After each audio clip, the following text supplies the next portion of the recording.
Surat police headquarter ખાતે ગૃહ રાજ્યમંત્રી હર્ષ સંઘવીની અધ્યક્ષતામાં શસ્ત્ર પૂજન કરવામાં આવ્યું હતું। શસ્ત્ર પૂજા બાદ પોલીસના અત્યાધુનિક રાઇફલ ગન હર્ષ સંઘવીએ હાથમાં લીધી હતી। હથિયારની ક્ષમતા અંગે પોલીસ કમિશનર અનુપમસિંહ ગહેલોત પાસેથી માહિતી લીધી હતી। વિજયાદશમીના દિવસે શસ્ત્ર પૂજામાં પોલીસ કમિશનર અનુપમ ગહેલોત ઉચ્ચ પોલીસ અધિકારી પણ હાજર રહ્યા હતા। પોલીસ પાસે હાલ અત્યાધુનિક શસ્ત્ર સરંજામ છે, ત્યારે આ હથિયારોને હાથમાં લઈને પૂજા અર્ચના કર્યા બાદ રાજ્યમંત્રીએ લેટેસ્ટ ગનથી નિશાન સાધ્યું હતું। સંઘવીને પોલીસ કમિશનરે હથિયારો અંગે વિગતે માહિતી આપી હતી। પોલીસના જવાનો દ્વારા પણ તેમને આપવામાં આવેલા હથિયારોનું શાસ્ત્રોક્ત વિધિ અનુસાર પૂજન અર્ચન કર્યું હતું। દશેરા પર્વની તમામ લોકોને શુભકામના આપતા હર્ષ સંઘવીએ કહ્યું કે દશેરાએ શસ્ત્રોની પૂજા કરવામાં આવે છે, તેની પાછળનો ધ્યેય તમામની સુરક્ષાનો છે। આજે તમામ લોકોએ પ્રાર્થના કરી કે આ શસ્ત્રોનો ઉપયોગ ક્યારેય ન કરવો પડે તે માટે પૂજા કરવામાં આવી છે। રાજ્ય પર કોઈ તકલીફ આવે, ખરાબ નજર ઉઠાવી સુરક્ષાનો સવાલ ઊભો થાય ત્યારે આ શસ્ત્રોનો ઉપયોગ કરવામાં આવે છે। રાવણરૂપી ડ્રગ્સ, વ્યાજખોર, બળાત્કારીઓ, સામાન્ય નાગરિકોને પીડા આપનાર લોકોનો સર્વનાશ થાય તે પ્રકારની પૂજા કરવામાં આવી છે। કાયદાકીય ન્યાય અપાવવા પોલીસ અને સરકાર આપવા ઝડપથી કામગીરી કરી રહી છે।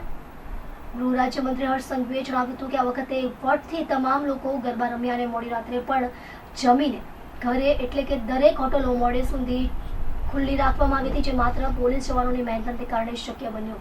તેથી તેમણે નવરાત્રી અને હોટેલ ચાલુ રાખવાની વ્યવસ્થા કરનાર ગુજરાત પોલીસનો જાહેરમાં આભાર વ્યક્ત કર્યો હતો।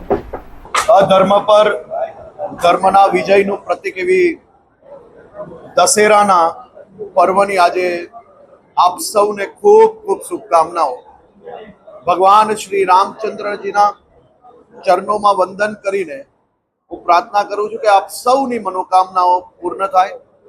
આજે સુરત શહેર પોલીસ દ્વારા આયોજિત દશેરાનો આ પર્વ એટલે કે ગુજરાત પોલીસના તમામ યુનિટોમાં આજે શસ્ત્ર પૂજન કરવામાં આવતું હોય છે। આજે સુરત શહેર પોલીસ દ્વારા આયોજિત શસ્ત્ર પૂજનના આ પૂજામાં ભાગ લીધો અને આપણે જોયું કે વર્ષો જૂના શસ્ત્રથી લઈને આજના જમાનાના એટલે કે નવા લેટેસ્ટ ટેકનોલોજીના તમામ સાધનો જોડે સજ્જ એ ગુજરાત પોલીસના તમામ શસ્ત્રો અહીંયા નજરે પડે, ચાહે આર્મ્સ વેપન્સ હોય કે પછી આજના જમાનાની ટેકનોલોજીને પહોંચી વળવાના ઇન્સ્ટ્રુમેન્ટ્સ હોય કે પછી ડ્રોન જોડે શહેરના સર્વેલન્સની વાત હોય, આ તમામ પોલીસ માટે રાજ્યના નાગરિકોની સુરક્ષા માટેના શસ્ત્રો છે અને એ શસ્ત્રોનું આજે પૂજન કરવામાં અહીંયા આવ્યું।